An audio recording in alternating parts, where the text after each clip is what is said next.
Proverbs 1. The Proverbs. Truths obscurely expressed, maxims and parables, of Solomon son of David, king of Israel, that people may know skillful and godly wisdom and instruction, discern and comprehend the words of understanding and insight, receive instruction in wise dealing and the discipline of wise thoughtfulness, righteousness, justice, and integrity, that prudence may be given to the simple and knowledge, discretion, and discernment to the youth. The wise also will hear and increase in learning, and the person of understanding will acquire skill and attain to sound counsel, so that he may be able to steer his course rightly.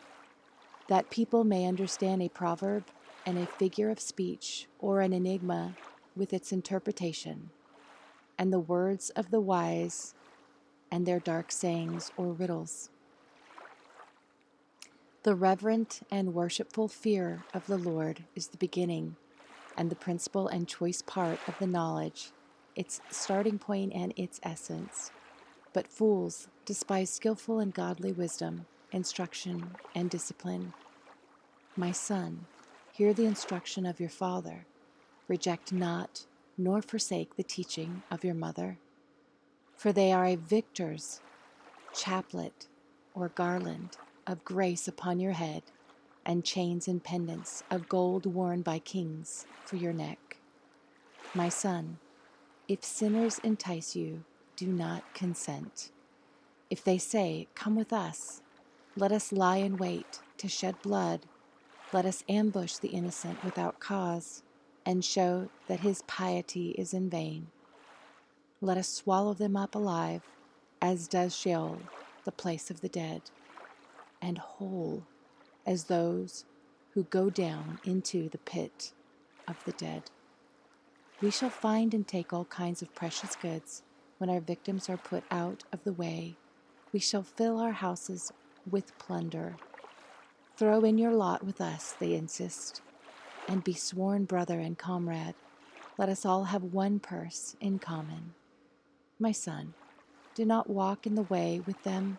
Restrain your foot from their path, for their feet run to evil, and they make haste to shed blood. For in vain is the net spread in the sight of any bird. But when these men set a trap for others, they are lying in wait for their own blood. They set an ambush for their own lives. So are the way of everyone who is greedy of gain. Such greed for plunder takes away the lives of its possessors.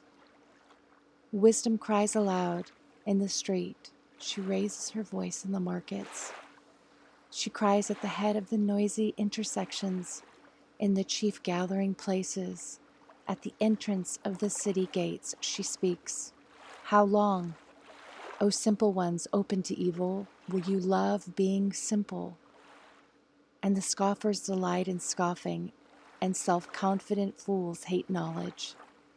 If you will turn, repent, and give heed to my reproof, behold, I, wisdom, will pour out my spirit upon you. I will make my words known to you, because I have called and you have refused to answer. Have stretched out my hand, and no man has heeded it. All you treated as nothing, all my counsel, and would accept none of my reproof. I also will laugh at your calamity. I will mock when the thing comes that shall cause you terror and panic.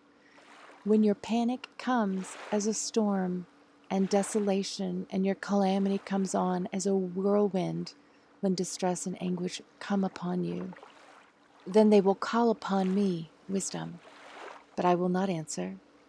They will seek me early and diligently, but they will not find me, because they hated knowledge and did not choose the reverent and worshipful fear of the Lord, would accept none of my counsel, and despised all of my reproof. Therefore shall they eat of the fruit of their own way, and be satiated with their own devices. For the backsliding of the simple shall slay them, and the careless ease of self-confident fools shall destroy them.